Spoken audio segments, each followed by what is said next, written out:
Everybody, welcome to class. This is a unique experience for you. We have with us today John Shook, who is the chairman and CEO of Lean Enterprise Institute, and has pretty much his life has been dedicated to learning and executing and being engaged with Lean and the application of that to industry. And I've known John for several years and got involved early on with some Lean Enterprise academic network work that we did, and I'm just excited to have you here today. Thank you. Thanks, Rick, and good morning. So what do you feel like talking about? You just finished the midterm, right? So you're relaxed as far as that goes. Or do you just want something you want to know what's going to be on the final? We can get that out of the way. You stand, yeah. So I used to teach a class very much like this, actually, at the University of Michigan. But full disclosure, I actually went to, in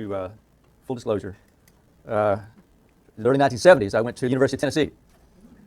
And actually at that time, our number one rival was actually Auburn. I never visited here before. It's a beautiful town. It's really great to be here, and great to see that you're studying what you're studying. I think this is an important topic, and I think it's one that hopefully can serve you well as you go through your careers. I don't know, what's your biggest question so far, taking this class for the last couple months, month and a half, whatever it's been?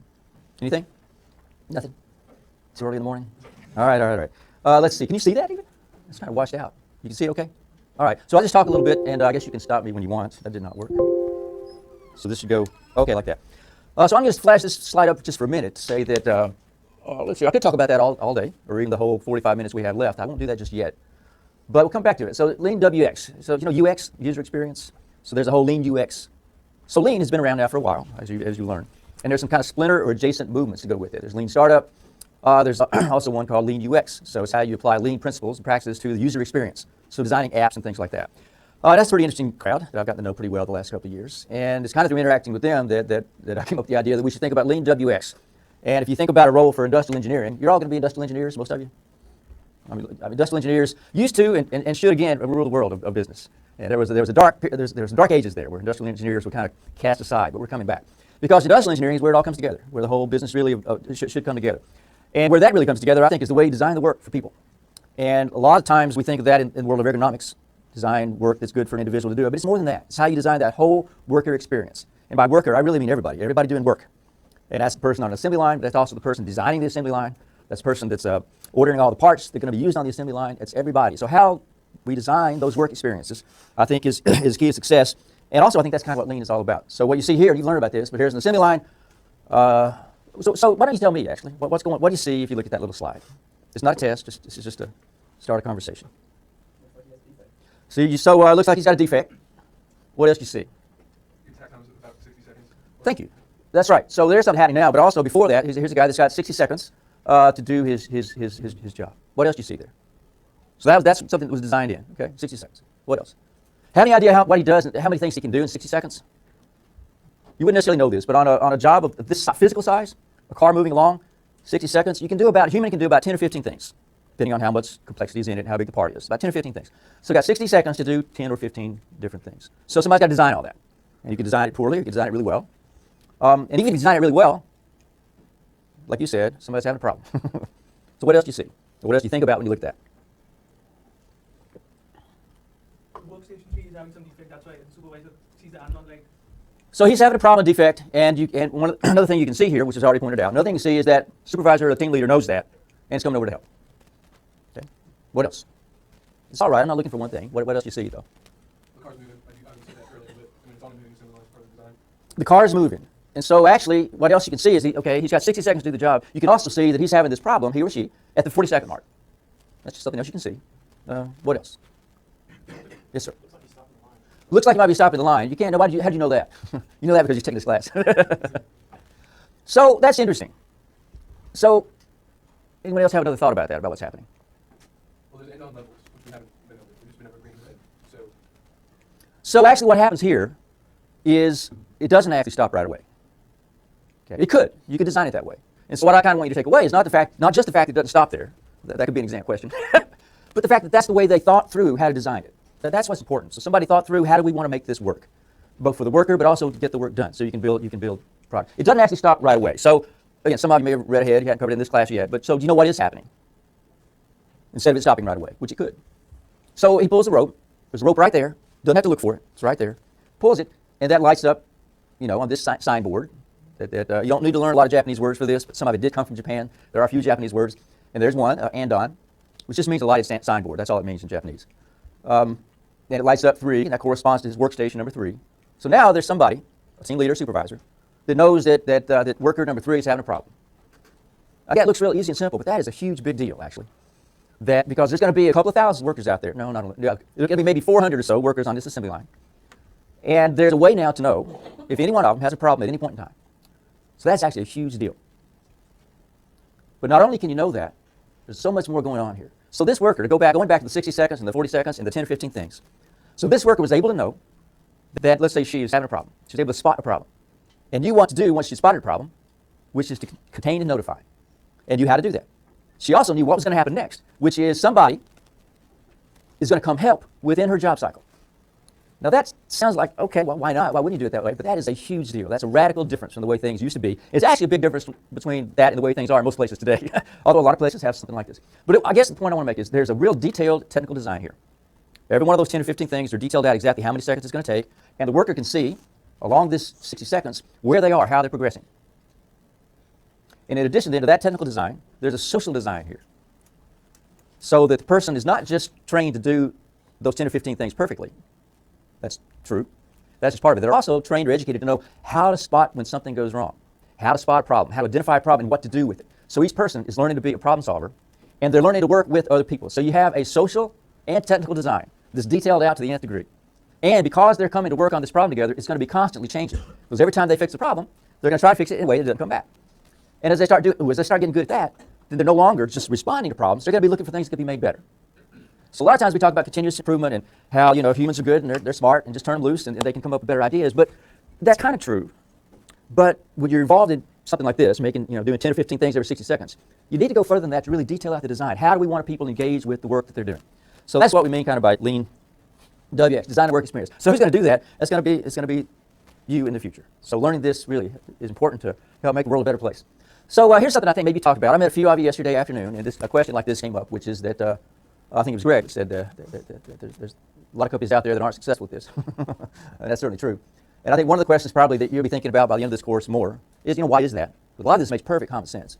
So why on earth would people not work this way? It's a question that we can't fully answer. We have a whole lot of, we can aim at the answers. We know a lot of pieces to it. But exactly why that is, I think if we knew the answer, we'd probably have a higher success rate. But not all these change initiatives work. A lot of them fail. So one of the things I think that you'll want to think about the rest of this class and the rest of your whole career is what failure modes are there? How can we ameliorate those? The other is what success factors? How can we get things to work better? So it raises the question, and I'm not going to answer it for you except to say that why doesn't everybody act this way with lean thinking? And one possibility is they don't want to. And there are a lot of company managers that think that's what it's about. It's not working here because people don't want them to. We're going to make them want to. But I don't know if that's really it. I haven't seen that many people when they get a chance to know what they don't want to. And I've been around this for a long time, so I'll talk about that in a minute. More likely is that they don't know what it is. They never heard of it, or if they heard of it, they heard about it in the wrong way. And they said, no, I don't want that. Here's another one that's really likely. They kind of know what it is and say, okay, that sounds good, I guess, but you don't know what to do. And this would be the case of a lot of engineers and managers out there. Okay, lean sounds good, I read the books, I like it, but they don't really know what to do to make this work. And that's a real common thing out there. And another is, even if you kind of know, people aren't perfect. And we have these habits, deeply embedded habits that aren't necessarily that easy to change. So changing those habits becomes part of what we have to think about. So and you will learn, if you hadn't already, the technical part of how to design a good job. I have confidence in that. You also have to learn the other side, which is when you're designing a job, it's for a human being. And so there's this social side. And you didn't sign up in industrial engineering to become a psychologist. But I got bad news for you. Along the way, you're going to have to kind of become an armchair psychologist. So helping people change their habits. And another part, it's not just a matter of habits that are superficial things. I mean, there's a fundamental piece to this about how to change the way people work together in teams. Whether it's a sports team or it's a team at work, making change there is not a trivial thing. So I'm going to share a little bit of personal stuff. I did a little bit before. And I mentioned I'm actually from the Tennessee River Valley. I'm from a family who moved around the Tennessee River from Kentucky to Tennessee to northern Alabama, building dams and steam plants and stuff. Ended up at the University of Tennessee. And in the 1970s, that's when this thing called Japanese production, Japanese management became a big deal. JT was there and remembers this. Most of you weren't there and don't remember this. Some other people don't remember it for various reasons we won't get into from the 1970s. But I read all these books. I got to meet almost like a little bit the way I'm coming here now, actually. At Tennessee, there was a professor from Harvard that came down and started talking about all these great things. Actually, he'd written a book. Remember Ezra Vogel, JD? Ezra Vogel. He wrote a book called Japan as Number One. He said Japan has taken over the world. Looking back on it, it's so silly. It's a tiny little country. And they did some amazing things there for a while. But they weren't going to take over the world. But they were taking over industry in an amazing way in the 70s. And there was a lot of fear about it. So I decided to go off and learn what they did. I graduated from the University of Tennessee. I'd never met a Japanese person. Everybody has sushi, right? I had never had sushi. There were no sushi bars in Tennessee back then. So I went off to Japan in 1977. Did not speak a word of Japanese. Had never had a bite of sushi. And I visited a bunch of companies, Fujitsu, Matsushita, Nissan. That was great. And then later, I worked to get an internship at Fujitsu, a Japanese company. So, and I liked what I was learning about Japan. I wanted to work for the biggest, most Japanese company I could find, because I still thought it was a Japanese thing. Right, JT? That's what a lot of people said back then. That's what I thought it was. So, okay, if it's a Japanese thing, I'll work for the biggest, most Japanese company I could find. There were no Japanese companies around in the Midwest back then. That would be me, wearing like a summer kimono, going to this little dance. This is fun. I said, this sounds like this is a good thing to learn more about. And as it turned out, I was really kind of lucky. I landed in Toyota City. And I found myself exactly doing what I was looking for. But instead of this, now I'm working on the assembly line. Because the way you learn this is through getting your hands dirty. You actually do it. Some of it is so deceptively simple. It's like, well, sure, why would you do that? It's just industrial engineering that we've been doing since the 1930s. Well, yes and no. There's a lot of it that's deceptively simple. There's more to it as you are learning. But it was what I was looking for with the best production management systems. But what I didn't know is it wasn't a Japanese thing at all. It turned out, for whatever set of reasons, last night JT referred to them as geniuses. And I don't know if they were or not. But something genius happened there. A lot of different influences and things came together. By happenstance, probably. No one knows. You look at all kinds of things in human history. You don't really know why it happened. But after the fact, you can identify that certain special things happened. Whether it was Italy in the 1600s or what happened here in Toyota City, starting about 1950 up to right at the time that I got there, 1980. What else do I have here? All right, so when I got there, they only hired me. I went to work for the biggest, most Japanese company I could find. And Toyota then hired me only for one reason, which was that they had just signed an agreement with General Motors for a 50-50 joint venture to build cars together in California. They'd never done that before. They never put their complete system in place anywhere outside Japan, even anywhere outside of Toyota City. There's a place called Toyota City. Everybody there works for the company. There's a company store, there's a company hospital, everything. So I landed there then, 1983. It was me and 70,000 Japanese trying to figure out how we were going to transfer this thing overseas. It was great for me because before I could help them do that, they had to teach me first. There was not another non-Japanese there. And it was fun as can be in a whole lot of ways, trying to understand how this worked. So they had to teach me first. So there was nothing written in English at that time. Now, JT, we were talking last night. The only thing I had in English language to give me some kind of guide of what was going on was a book by Richard Schomburger called Japanese Manufacturing Techniques from 1982. I had that. That was it. That was the only thing I had. And there was almost nothing written in Japanese even. And by then, I had learned Japanese language enough to get by. So this is what they did. They showed me cartoons, and then we'd go to the factory and see how it worked, and then say, okay, now how do we teach General Motors people to do this? It was awesome. So here's one of the cartoons, which said, make one thing at a time. You've learned that. But also never starve the customer. So this shows three people sitting at, this is kind of a Japanese banquet, where you get your own little individual thing, and this guy doesn't have food. So he's saying, where's mine? And he's all shocked and upset. So never starve the customer. Who's the customer? The following process. There's a final customer, yeah, but if you're working in the bowels of a factory, final customer is way long away. So what we like to say about the customer, this and that, the final customer stuff, in most jobs and companies, the customer's pretty far away. Now, there are customer-facing jobs, but in most things in manufacturing, the customer's a long way away. So, as a proxy, the following process is your customer, and the following process is the customer all the way to the final one. That's all working, and the final customer is going to be satisfied. So never starve the customer. That was one cartoon. The next one to go with it was this, that never overproduce and never pass on a defect. So here you see two stamping presses. This is the previous process. This is the following one. And you see that this guy, again, sweat pouring off and making as many as he can, because that's what people will do, believe it or not. Now this person then has to sort through that, pick stuff up, also sweat pouring off. And hopefully these are all good ones. Of course they're not. So never overproduce, never pass on a defect. The following process is the customer. So you put those two together, and all this, what they call just in time, really comes down to these two things. If you can do these two things together, you've got just in time. You've got smooth, uninterrupted flow. Now, there are algorithms, there are complex ways to think about it, but basically, if you can do those two things together, you're golden. Don't starve the customer, do one thing at a time. Never overproduce. The following process is a customer, so always never pass on a defect. Then you get smooth, interrupted flow of value. And it ends up looking kind of like this instead of like that. So these are three rowboats. You may have seen this image before. It's one I always liked. It's one of the first ones that was shown to me back in 1983, 84. And it shows these and this one here, you can see that this rower is going faster than everybody else. Have you ever done rowing? It's an amazing thing. You talk about teamwork. You cannot try to do more than your teammates. Now, in football, basketball, any game you can think of, you can try to, okay, I'm gonna be stronger, I'm gonna go faster, you can't try to do more than your teammates. If you do, this is what happens. It's an amazing thing to actually try to synchronize that. So that was kind of an image that we always use to think about how to make an entire production system. And here's the final one I'm gonna show, I think, a cartoon that they showed me. They said to make all this work, I'm gonna back up now. Oh, no, not, that's going forward. To make all this work, it's all gonna depend upon people. So how you develop people to work in the system, to be solving problems, to build things one at a time, building in perfect quality, that's gonna be your key. You do that well, things are going to work. You don't do that well, it's not going to work. It's a light switch. It's a binary thing. So then, how do you develop people? You're going to be in a classroom. What this way of thinking believes is we want to try to develop people mainly through doing the work. So as people climb up a mountain, instead of just the leader kind of going ahead, this leader's turning around, making sure everybody's learning how to follow in his or her footsteps. I'm just going to go. So, design of work. How we can design work that embodies those kinds of principles.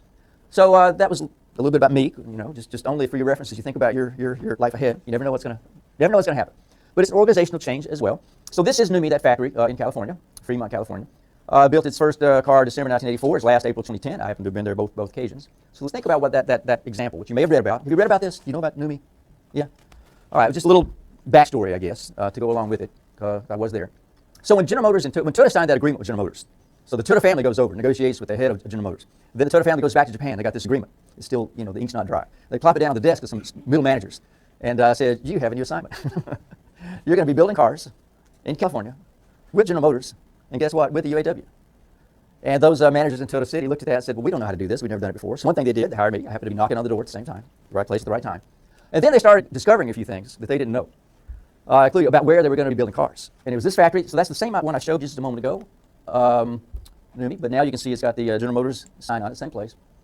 So this is an old newspaper article from 1984. It says, old GM plant reborn to NUMMI startup. What we didn't know at the time, we found out pretty quickly, it was the worst factory in the world. And it was the certified worst factory in the world. And there were two certifying bodies that it was the worst factory in the world. And one was General Motors itself, that said that this plant, in all the entire world, this plant has the worst quality of any factory we have. Now you say, okay. But at that time, you got to realize General Motors had a lot of really bad factories. So to be the worst, man, you had to be really bad. You had to almost try to be bad. So that was one certifying body. Quality was so bad. The productivity was horrible.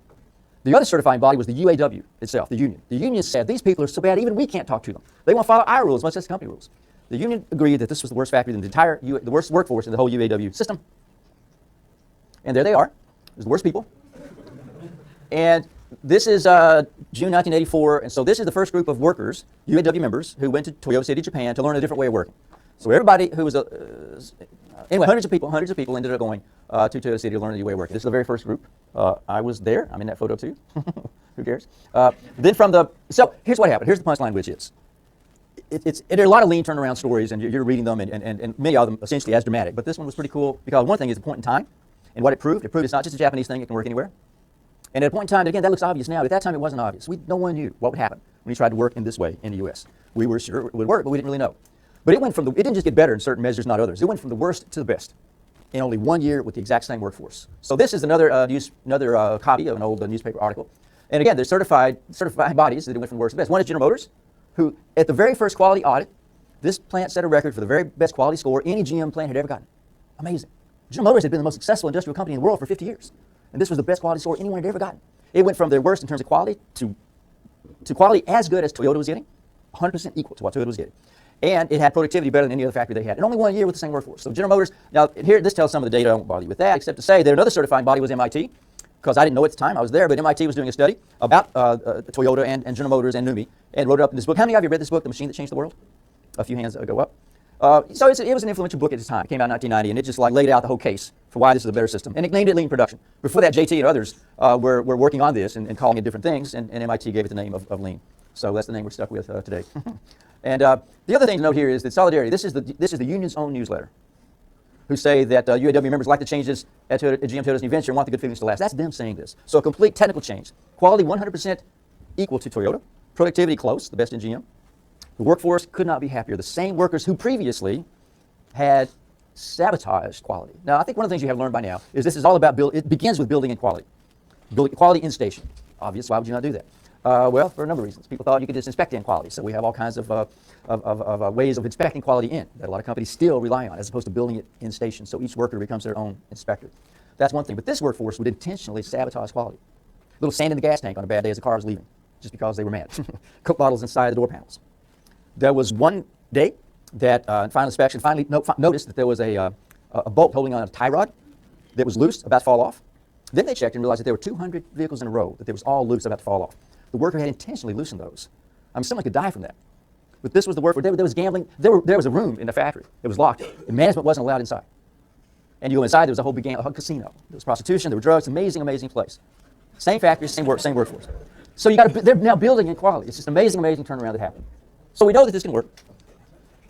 And so what this book machine said, that it was about a lot of different things. But now let's take just a little bit more of a look. These are things you know. But I want to emphasize the fact that a takeaway, I guess, that I would like to share with you today is the degree to which this is about solving problems. This is about problem solving. It's not about the perfect solution, because things change, conditions change. So whatever may seem like a perfect solution today, a best practice today, it's not going to be tomorrow. It's not going to be. So if you can develop a work system that develops people so that they're all problem solvers and continuous improvers. Now you have something that can adapt. You have something like a system that can adapt as conditions change going forward. So Toyota started out not designing this thing perfectly. There was no intentional design in the beginning. And I got to know a lot of the initial developers, original developers of the system. And there's the famous Taiichi Ohno that you no doubt read about. And his challenge from the company owners, the Toyota family, in 1950 was to catch up with Detroit in 3 years. Completely outrageous. He was making 1,000 units a month.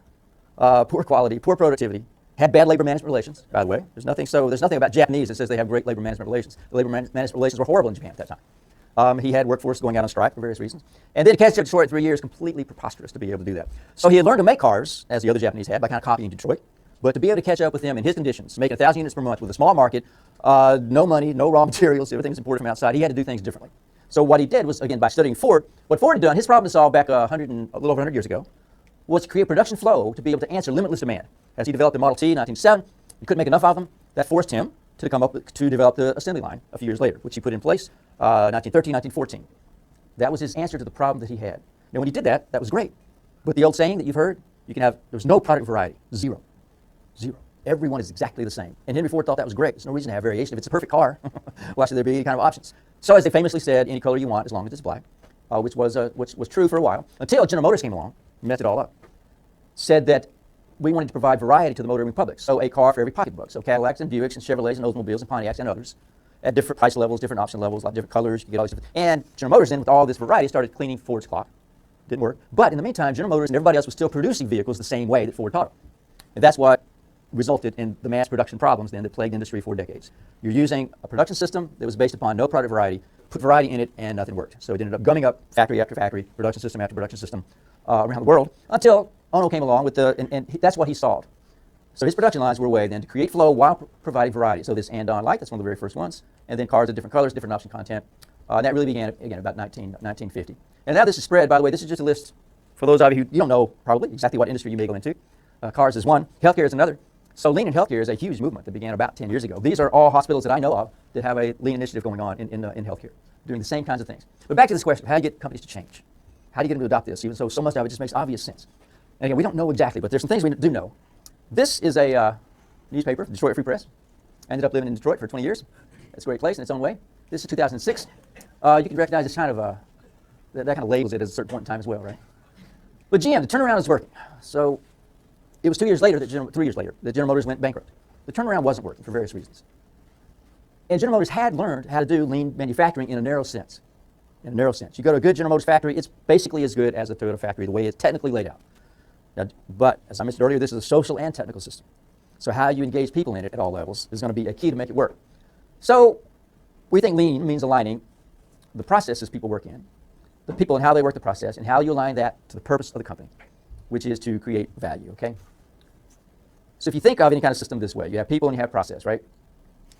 And we know a lot of companies that are heavily oriented toward people. Everything's a democratic process. You can't even make a decision. Also know a lot of companies that are like this, heavily process-oriented. I know a company that every single person in the company is an engineer. The accountants are engineers. The lawyers are engineers. When I talk with them about this, they look at me like I'm from Mars. They can't imagine a company that's so socially oriented. They're all engineers. That's fine.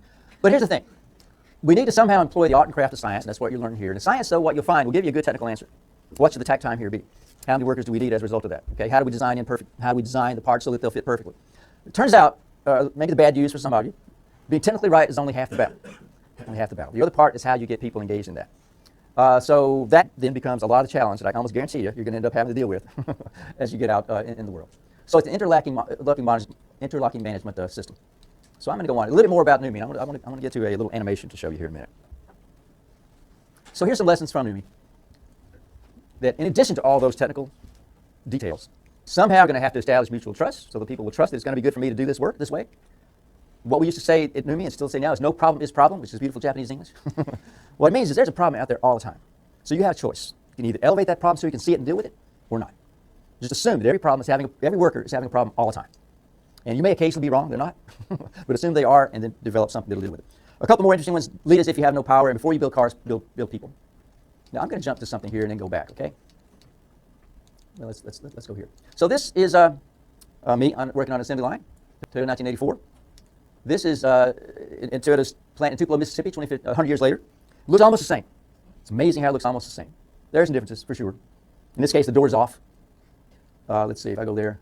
So I'm having the doors on there, so I'm having to walk around the door. It gets in my way every single time. I'm having to walk further over to get my parts than they do nowadays. So these little dollies, all these little dollies now, they go along so people don't have to walk so far for their parts and tools. It's really cool. There's a little industrial engineering details, just adding one at a time. It's really cool. And you can see the hash marks there, so the worker knows, so you know how far along you need to be. Really cool. So if this is Henry Ford 1914, this is Toyota in 2014, what's happened is tremendous amounts of innovation inside the work that people don't even see. And that means, if you encountered what we call the work pie yet, so understanding this is like key to understanding how to design work. So there's motion taking place. People are moving. A lot of that is waste. A lot of that is the value-creating work, actually snapping this thing together. That's the value creation, the moment of this snapping together. Everything else is not value creation. But there's waste, the fact that I couldn't find the right part, had to run over and get it, the fact it didn't fit together. There's also this, what we call non-value creating work, of how you organize that, how you organize the work to maximize this while eliminating more of this. So those three categories are important to recognize. And what I'd like to do now, if it'll work, is play for you a 6-minute animation about that. Let's see if it'll work.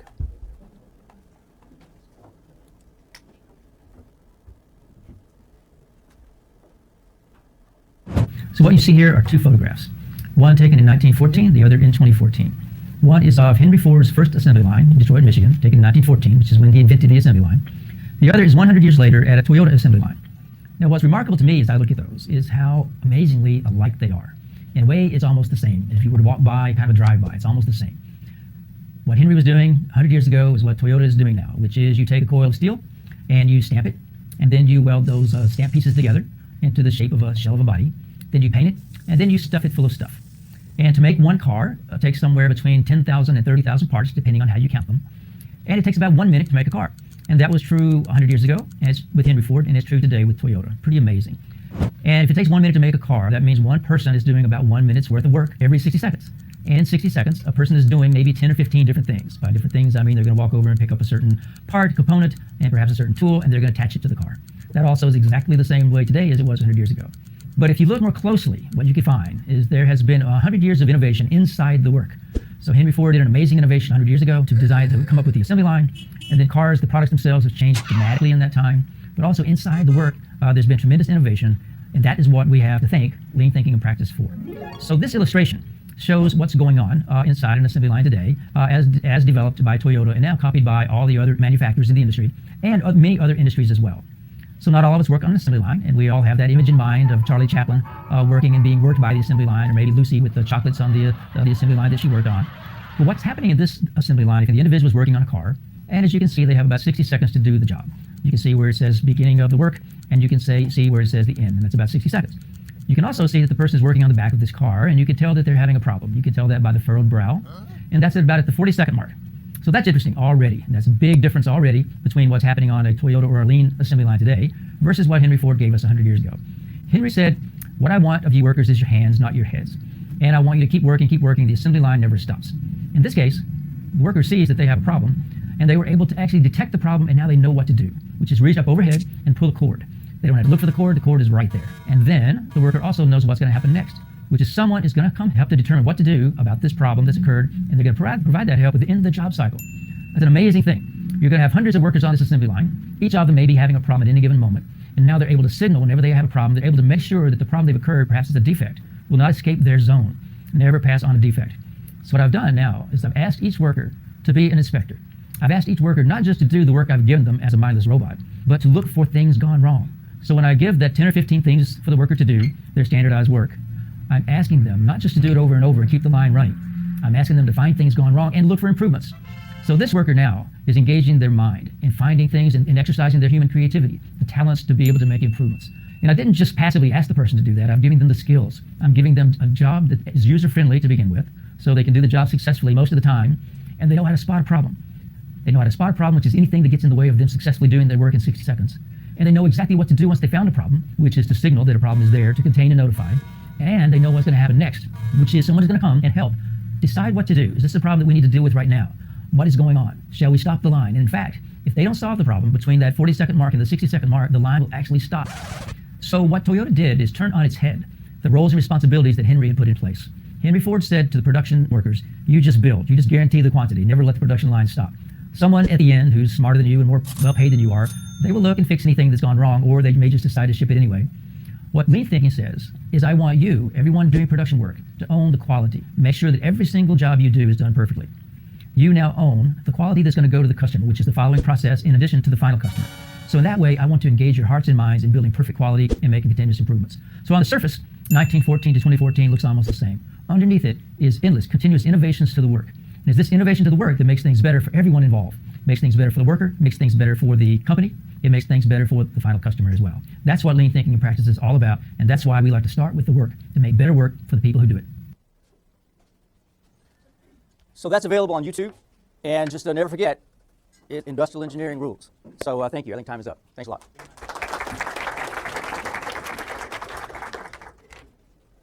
Good. People want to stay. Okay. If anyone wants to stay, I'm happy to talk and ask questions, but I think you have another class. We're sitting here waiting on the quiz. We give them a quiz every Oh, really? every class on Okay. something that they learn. Sorry.